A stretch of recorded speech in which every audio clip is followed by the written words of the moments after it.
Oi, gente, tudo bom? Vamos gravar mais uma aula aí de geografia. A aula 33 é a correção das atividades do nosso livro didático, tá?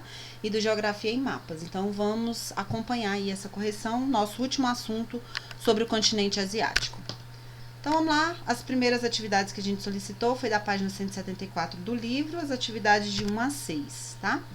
Então, a primeira atividade explica a eclosão, né? O que se deu início aí à Guerra Civil na Síria em 2011. Então, a gente já estudou, foi motivado, então, pelos as várias manifestações que a gente teve desde a Primavera Árabe, né? Mas o que deu início aí foi a Guerra Civil, né, que eclodiu quando Bashar al-Assad reprimiu, então, os movimentos de oposição ao seu governo. Então, estava gerando vários movimentos ali e essa repressão originou grupos rebeldes, né, que passaram a combater o regime com armas. Então, nesse território, como foi estudado na nossa última aula, a gente vai ter vários conflitos de vários grupos diferentes, né, uns a favor do governo de Bashar al-Assad, outros contrários. Nós temos os curdos nesse território, o Estado Islâmico, né? Então, vários conflitos existentes aí. 2. Alguns autores chamam o conflito na Síria de uma pequena guerra mundial. Explique por quê e diga se você concorda ou não com essa denominação, né? Então, é uma resposta pessoal, mas é importante que a gente entenda, né, que decorre esse conflito na Síria de ser uma pequena guerra mundial aí, porque a gente tem envolvimento de várias potências, né? A gente tem várias alianças aí dentre esses territórios, dentre os Estados Unidos e a Rússia, né? A Rússia é uma aliada da Síria aí, e além de vários países do Oriente Médio também que se envolvem nesses conflitos, financiando esses conflitos com armamento, com verba, com dinheiro, então, para os envolvidos nesse conflito aí, né? Então, as motivações são diferenciadas, mas a gente está ligado à geopolítica da região e do mundo inteiro, né? Então, a região com bastante abundância de petróleo, então a gente vai ter vários conflitos aí, cada um com seus interesses. Questão 3. Explique o projeto de criação de um Estado judaico que existia desde o século XIX, né?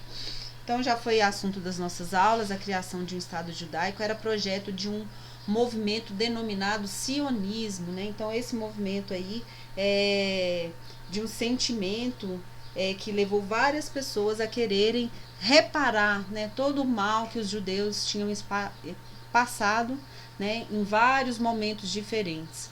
Então, nessa época, os judeus se encontravam e ainda se encontram, né, em grande parte espalhados por várias partes do mundo, e sofriam perseguições em alguns países.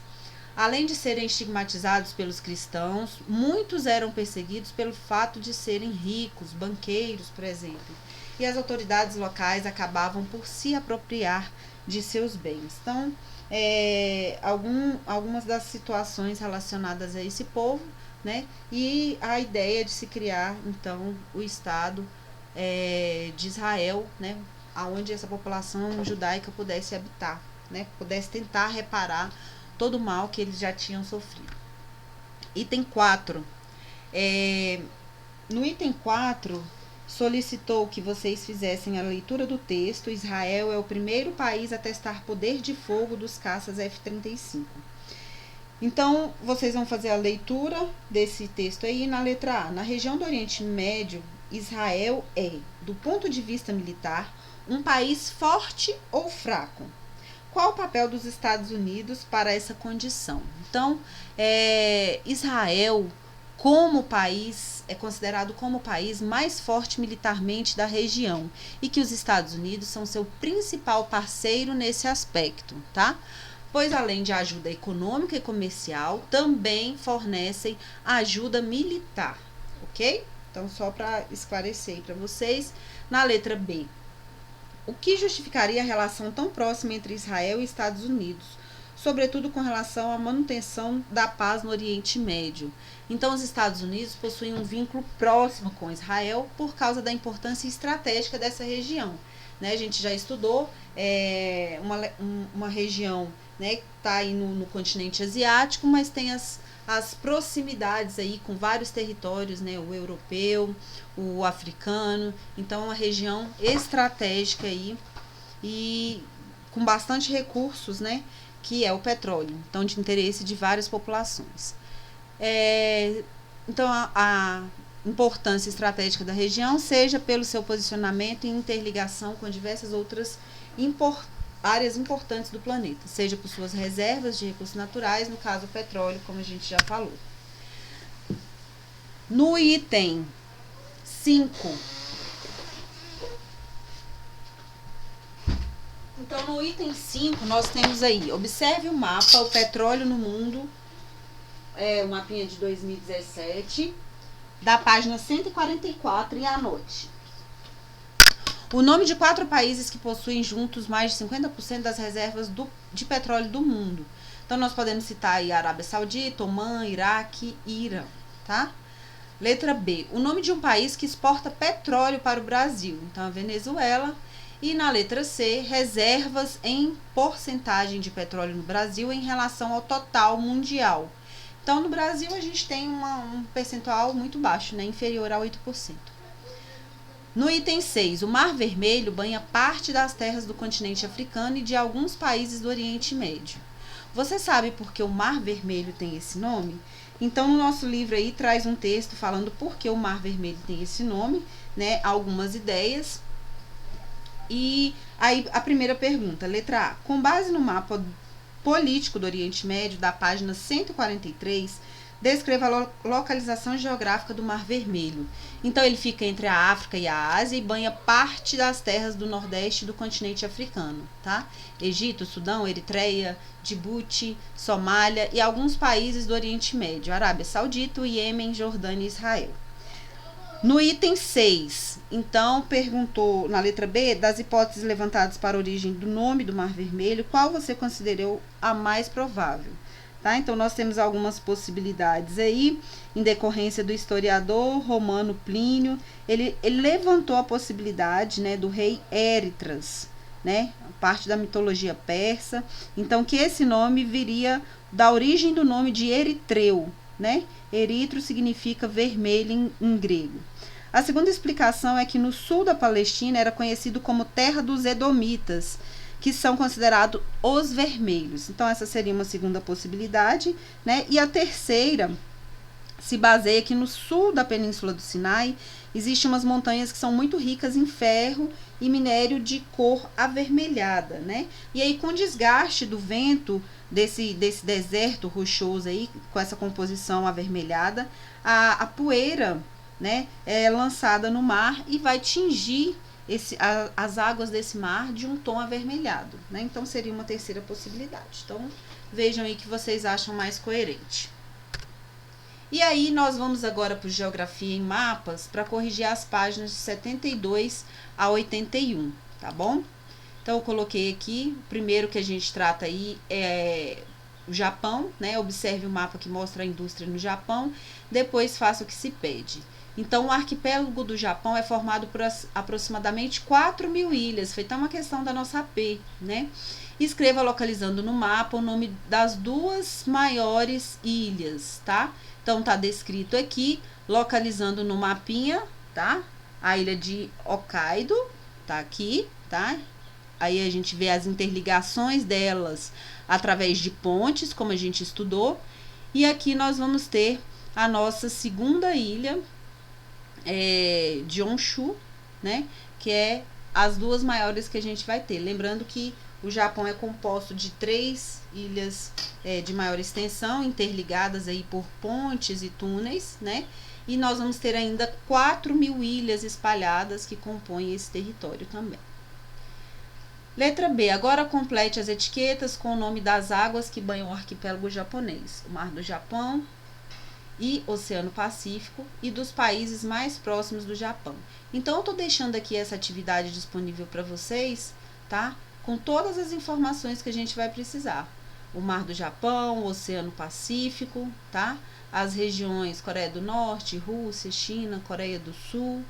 E aí também as baías, né, de Osaka, Nagoya, Tóquio. Então, tudo que vocês vão precisar identificar nesse mapinha, ok? Depois nós temos pinte de vermelho as regiões industriais, tá? Vocês vão verificar aí as regiões industriais desse território e vão fazer a pintura do mapa de vocês. Cria um símbolo para representar na legenda, no mapa, os principais portos do Japão, que são Kobe, Chiba, Nagoya, Yokohama e Kawasaki, tá? Então, cria um símbolo e vai identificar os portos, tá? Os principais portos. Aqui a gente colocou estrelinha e foi identificando esses territórios. As setas indicam as baías onde a construção de aterros, poldres, vem aumentando o espaço industrial e urbano do Japão. Escreva na seta correspondente o nome de cada uma delas. Então, a gente já identificou ali. A megalópole é a área mais urbanizada do país, onde vive mais da metade da população japonesa e onde se concentram as atividades industriais e terciárias. Pinte essa área no mapa e observe o limite da megalópole, tá? Então, a gente vai observar o Japão aqui em área populacional, né? E aí a gente vai fazer a interpretação dessas regiões. Aqui, o limite das megalópolis. Então, você vai fazer a identificação dessas áreas. Depois temos aí... O Japão importa petróleo, carvão e minerais. Use setas para representar no mapa a entrada desses minérios nas principais regiões industriais. Então, tá tudo interligado ali no mapinha, gente. Eu vou deixar esse material disponível para vocês. É só vocês identificarem aí. Se tiver alguma dúvida, tá? É só me procurar na sexta-feira ou mandar uma mensagem no chat ali que eu tiro essas dúvidas que possam surgir. Em que litoral se localizam os portos de maior movimento e por que as grandes indústrias japonesas se instalam em áreas portuárias? Então, o maior número de portos vai estar concentrado no litoral do Oceano Pacífico. E por que as indústrias se instalam, né? Logicamente, porque dependem da importação de matérias-primas, né? O Japão ele não tem essa abundância de recursos e grande parte de sua produção industrial é destinada ao mercado externo. Então, vai ser essa facilidade de adquirir a matéria-prima e depois enviar, né, os produtos finalizados para outros territórios. Observe o mapa que mostra a população no Japão, depois pinte com as cores indicadas na legenda as áreas onde a agricultura, a cidade e a indústria ocupam intensamente o espaço. Então, vai ser áreas de planícies e terraços. A densidade da população é menor, então, logicamente, montanhas cobertas com florestas, né? Então, a gente vai nesse mapinha aqui, vamos identificar as áreas de planícies e terraços em cor verde, tá? E as áreas de maior altitude, então, vamos colocar de marrom. Pintar com a cor marrom, tá? 4. O Japão é um arquipélago muito populoso, com muitas montanhas e poucas planícies. Entre os países mais populosos, o Japão ocupa o 10º lugar. Sua população e atividade econômica encontram-se relevo nas planícies e terraços aluviais, tá? Então, a região aí aonde a gente vai ter uma ocupação, né? Logicamente, como em qualquer outro lugar do mundo, em áreas mais planas. Resolva a cruzadinha. Então, a capital administrativa está relacionada a Tóquio. O pico mais alto do Japão é o Monte Fuji. O território japonês tomado pela Rússia e reivindicado pelo Japão é as Ilhas Kurilas, tá? Então, ela está identificada aqui nesse território, ok? Depois, nós temos 6. A participação dos produtos manufaturados é maior nas exportações ou nas importações do Japão. Então, nas exportações, 92%. Além de manufaturas, o que o Japão importa? Então, energia, alimentos e minérios. O comércio exterior do Japão é realizado com a China, tigres asiáticos e novos tigres, né? Represente no gráfico essa participação. Então, nós vamos vir e representar as participações com cada informação disponível, tá? Então, tá aqui os percentuais, é só a gente vir aqui, né? A China, 20%, os tigres asiáticos, 39%, e assim sucessivamente.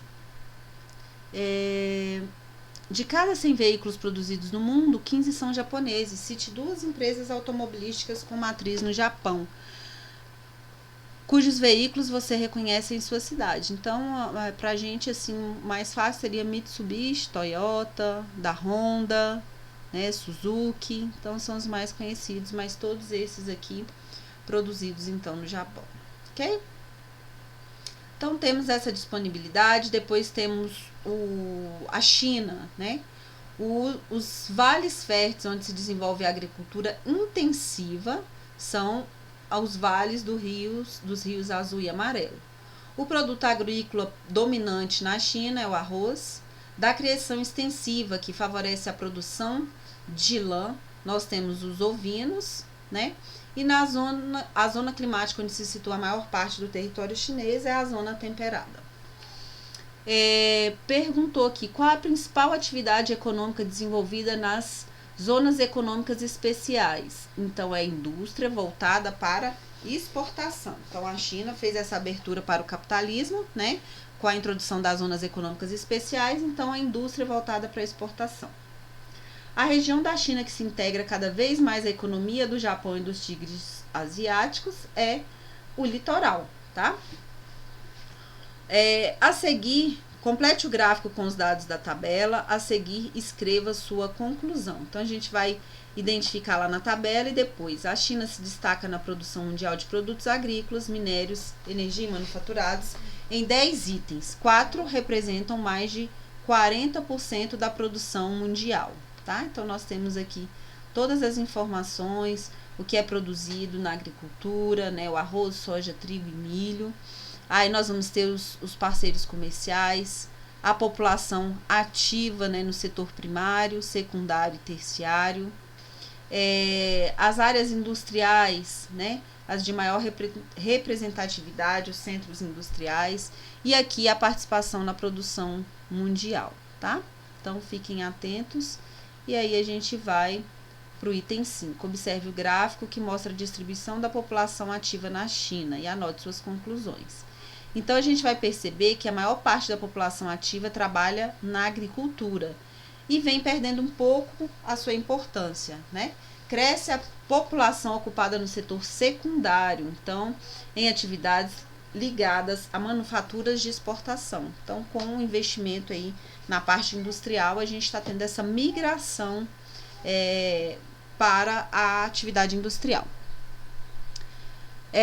Observe os planisférios, que mostram os parceiros comerciais da China e deu o nome dos 2 maiores. Então, nós temos estado para exportação, Estados Unidos e Hong Kong, e para importação, Japão e Coreia do Sul. Quais fotos da página 89 se relacionam aos mapas da página 75? Então, na foto 9, agricultura intensiva do arroz, e na foto 11, criação de gado no Tibete. Na foto 14, nós temos Pudong, né, uma zona econômica especial no litoral da China. E na foto 16, o porto de Hong Kong. Então, no item 8, resolva a cruzadinha. País membro permanente do Conselho de Segurança da ONU, de influência internacional, a China compõe um desses países, né?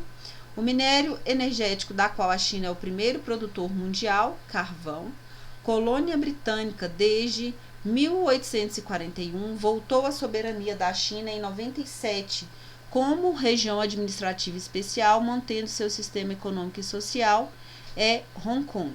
Capital da República Popular da China, Pequim.